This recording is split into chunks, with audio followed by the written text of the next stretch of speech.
Yeah.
go over both sides of the grave site. Lift it as high as you can. I have it at this end. Very carefully sidestep over both sides. When we bend, gentlemen, with our knees, please, when we place the casket. So tough.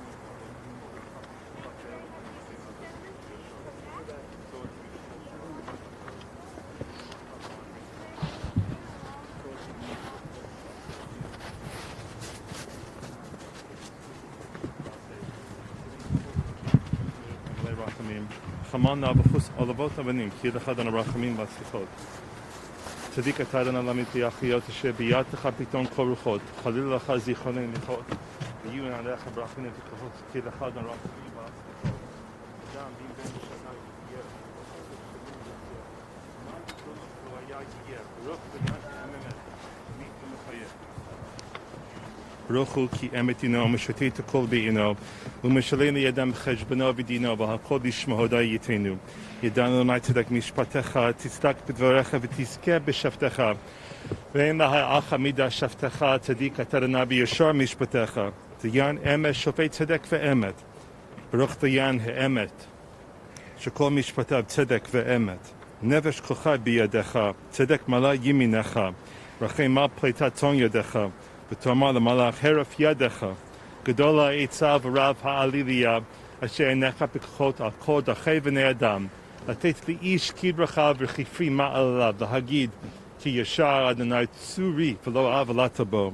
אדוני נתן ואדוני לקח, יהי שם אדוני מבורך, ורחום יכפה עוון ולא ישחית, והרבה להשיב אפו ולא יאיר כל חמתו.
מזמור לדוד, אדוני ראוי לא אחסר, בינו דשיה ביצני, עמי מנוחות ינהלני.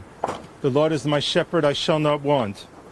He has me lie down in green pastures. He leads me beside the still waters. He guides me on paths of righteousness. He revives my soul for the sake of his glory. Though I walk through the valley in the shadow of death, I shall fear no harm, as you are with me. Your staff and rod do comfort me. You set a table on the sight of my enemies. You anoint my head with oil, and my cup overflows with your blessings. Surely goodness and mercy shall follow me all the days of my life, that I may abide in the house of the Lord forever. There'll be a number of people this afternoon speaking to Jeff's memory. If time permitted, there'd be many, many more. But Anna, you were right. And the words that you muttered just a few moments ago. He was a sweet man.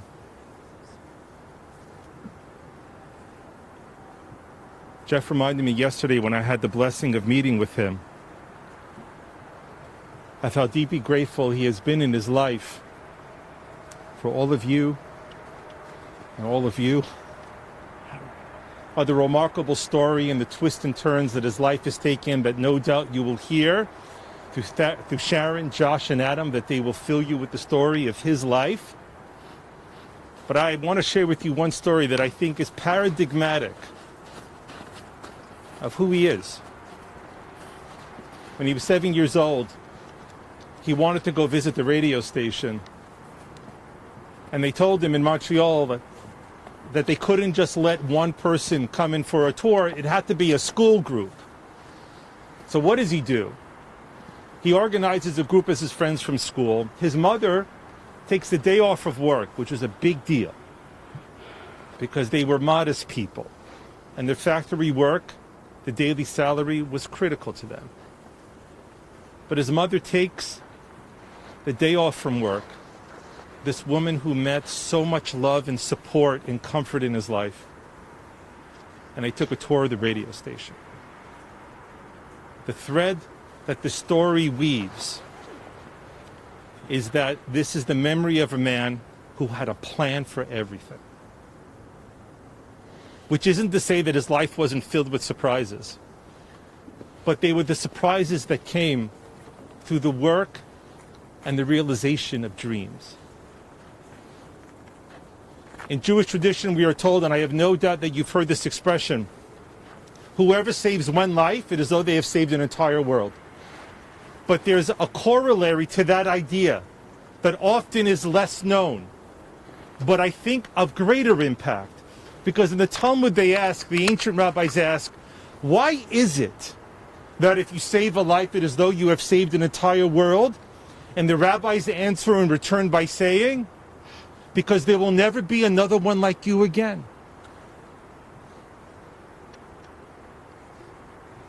Martin Buber, the great philosopher, added to that by saying, because there will never be another one like you, you have to be the most of who you are. We know there will never be another one like Jeff. But we are grateful that there was Jeff.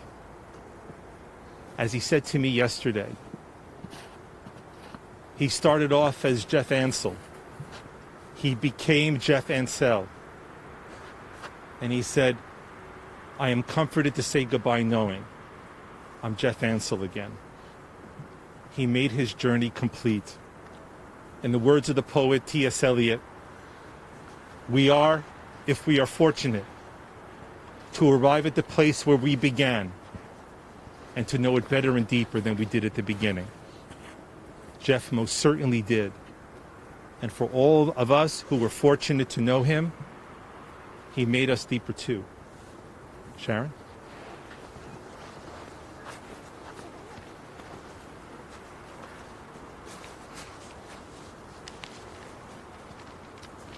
Hi, I'm Sharon, Jeffrey's sister-in-law.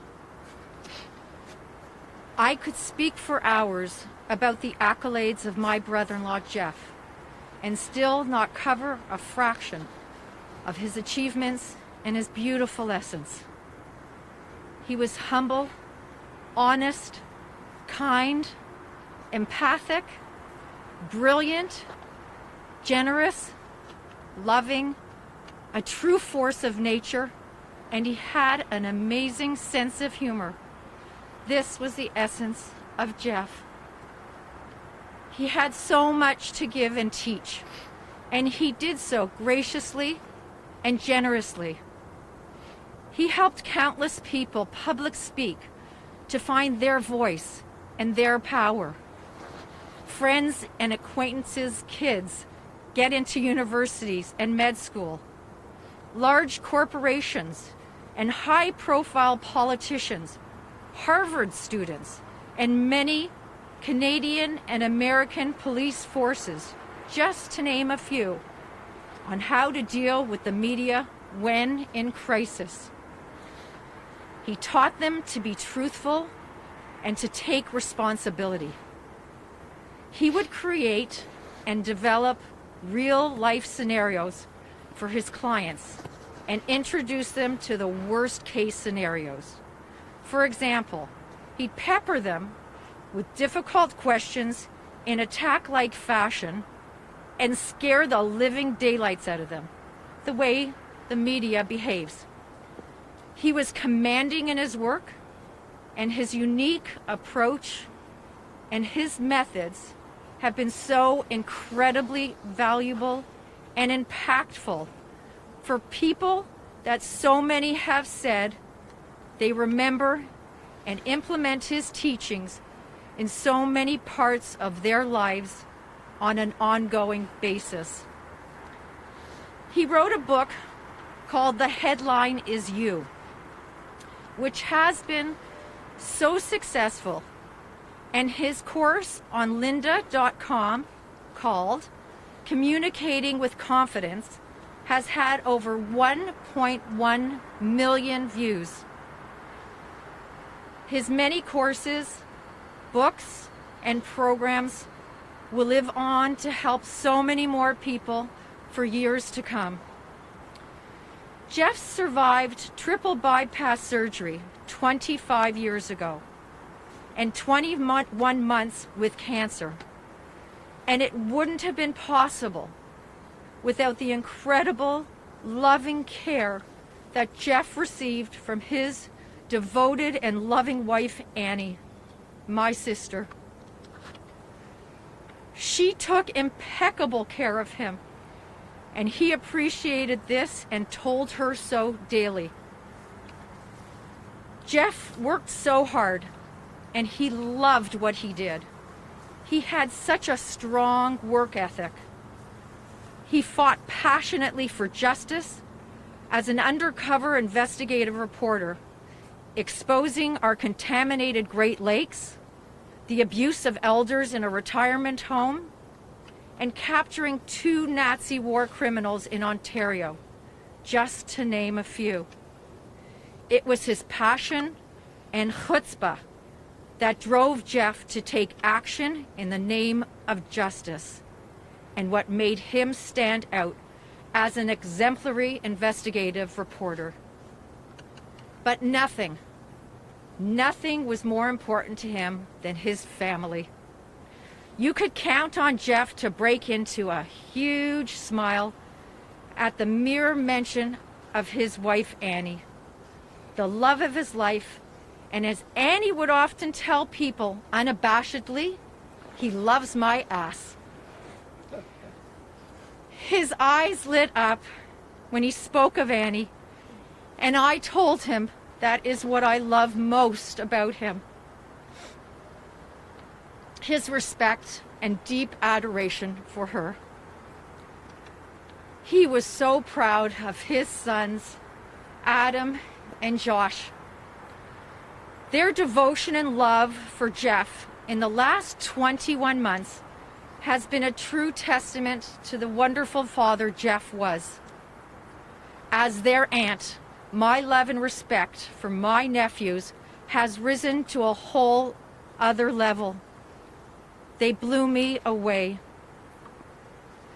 Jeff and Annie's grandchildren, Mia and Jake, turned Jeff into a mushball. He was crazy about them, and they for him.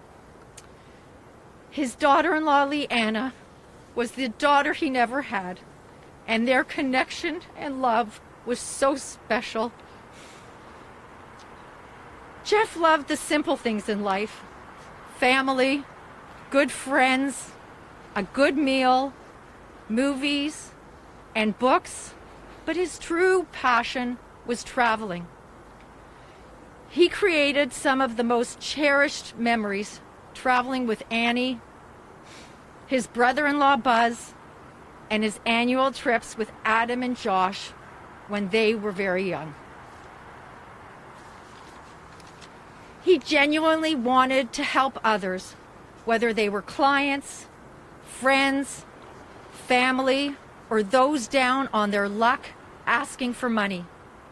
He would always give his time, his advice, and money, no matter what.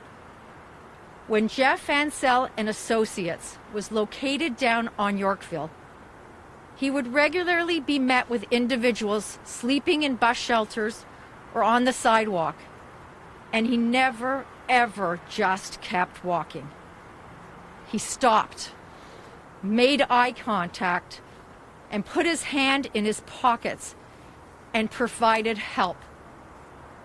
But he was also respectful and compassionate, and they felt it. And to some, he helped for years. If Annie wasn't in charge of the finances, Jeffrey would have literally given it all away. A year after being diagnosed with cancer, Jeff decided it was time to write his life story. The title of the book who I am after all. He started to write in June and literally wrote all day, every day, for months and months, and finished just recently. It was his mission, and he had his plan mapped out. I can't tell you where he got the strength, but like everything Jeff did, he worked tirelessly until it was complete. Everything he did, including writing the book, was done with incredible passion and commitment. It will be out in August, and I can tell you it is an amazing memoir. But how could it be anything but like the words in the title of his book? After all, Jeff was amazing. We miss you and love you so much. Rest in peace, dear brother.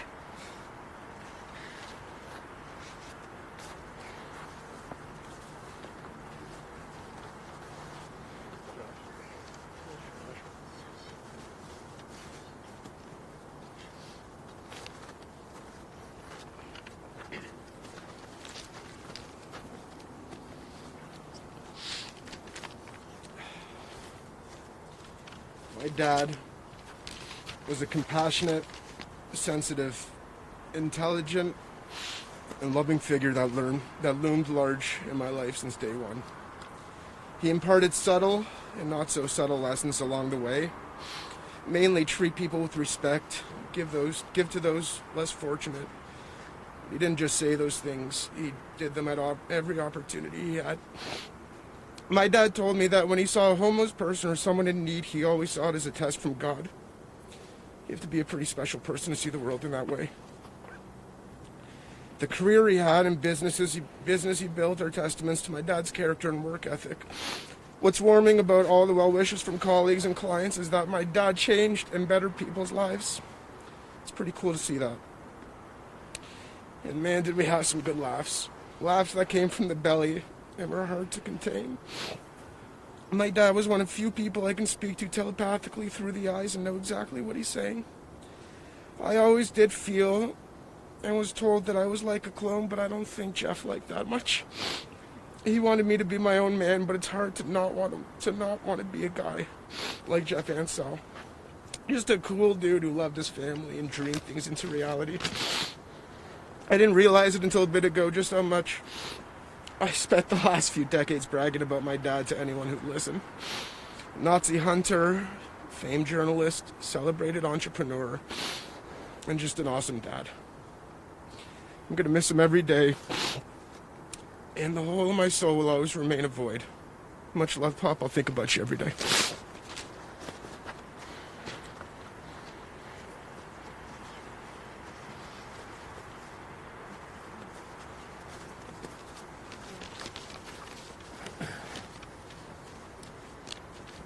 In the time I have right now, I'll only be able to give you a small taste of who my dad was. He had lots of quirks, lots of shtick. He was a world traveler, a restaurant enthusiast. He was an executioner of electronics. No piece of hardware or software was ever safe in his hands. I picked him up a new iPad last year. A couple days later, I was back in the same spot, exchanging it and its shattered screen for a new one. It was never his fault, though. Everything always broke itself. He had next-level chutzpah. When he'd meet a celebrity, his go-to line was, "Mr. So-and-so, may I shake your hand?" Very matter-of-factly. There was something about the question itself and the way he asked it that always scored him the handshake, no matter the circumstance. The public outpouring of condolences from his old friends, colleagues, and acquaintances has been special. So special that a part of me regrets not leaking word of his passing a few days early so he was here to see it. My dad loved to read, physical copies of print, touching the paper. He romanticized it. He still subscribed to the newspapers, partly because there was no risk of shattering the front page of the National Post. He loved everything about books, and he loved going to bookstores. When he was in the idea phase of his first book, he went into the bookstore and asked the clerk if they had When the Headline Is You by Jeff Ansell. They did not, because he hadn't put pen to paper yet, but he knew he would. And he wanted to see what it felt like to walk into a bookstore and ask for his own book. He didn't just visualize his goals in his head. He'd do things like that to see things through.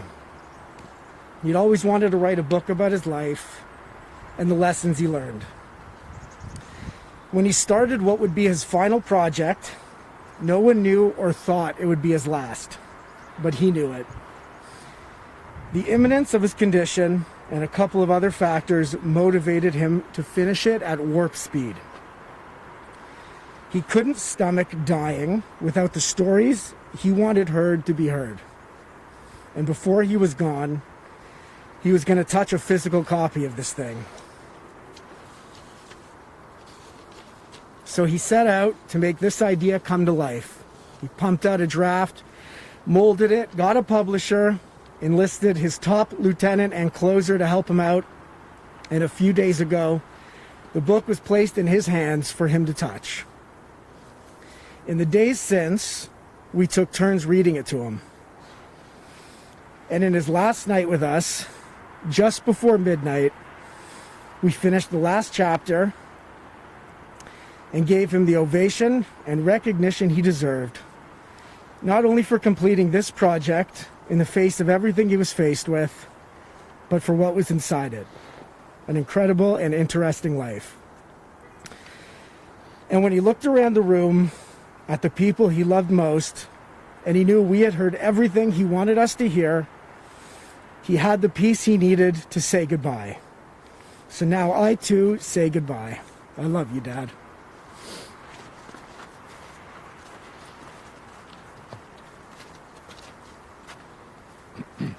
Meeting Jeff yesterday,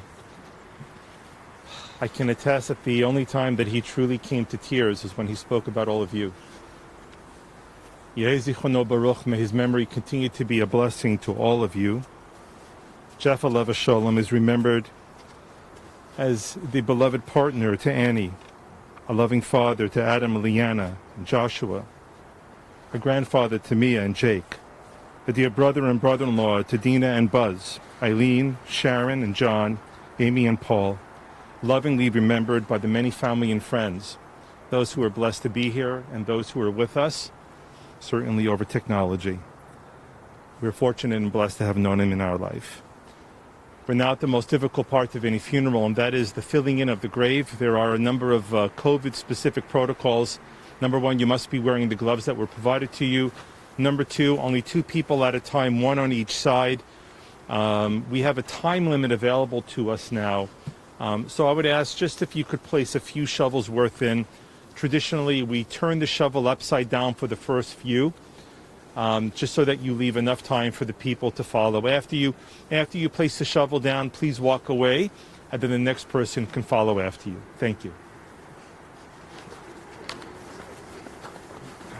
Howard, yeah, I have it. Yeah, thank you.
Mother Rachamim, Shochem Bamromim, Hamatzei Menucha Nechona Tachat Kanafei Hashchina, B'ma'alot Kedoshim Tehorim Kezoha Harikia Mazihirim, Et Nishmat Yosef Eliezer, Ben Moshe Bracha, שהלך לי עולמו.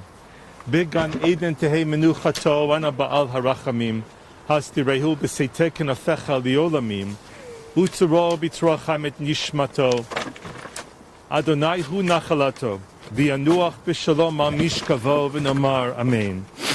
O God, exalted and full of compassion, grant perfect peace in your sheltering presence among the holy and the pure to the soul of Yosef Eliezer, Bat Moshe Bracha, who has gone to his eternal home. Master of mercy, we now beseech you, remember all the worthy and righteous deeds that he performed while in this land of the living. May his soul forever be bound up in the lives of his loving and devoted family and friends. The Lord is his portion, and may he truly rest in peace. And let us all say Amen. We'll now recite the Kaddish.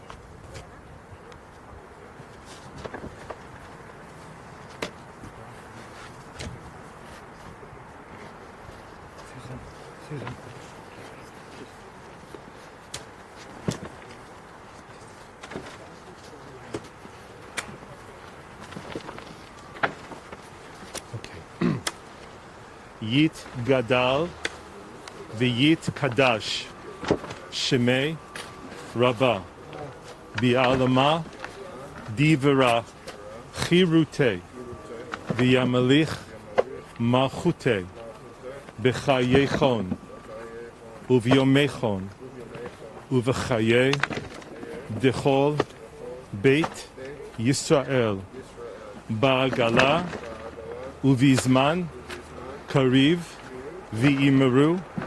Amen. Yehei Shmei Rabba Mivorach v'olam ulamei al maya Yit Barach v'yishtabach v'yitpa'er v'yit romam v'yit naseh v'yit hadar v'yit aleh V'yit halal, Shmei dekudesha berichu, v'ela min kol, birchata v'shirata, tushbechata v'nechemata, da'amiran bi'alama v'imeru. Amen. Yehei shlama rabbah. Min Shemaya V'chayim Aleinu V'al Kol Yisrael V'imeru. Amen. Oseh Shalom Bimromav Hu Ya'aseh Shalom Aleinu V'al Kol Yisrael V'imeru. Amen.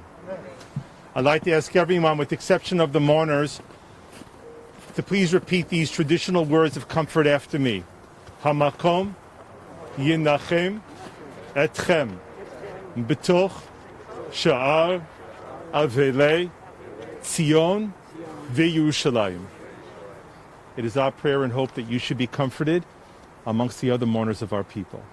Our condolences to you all. Thank you, everyone.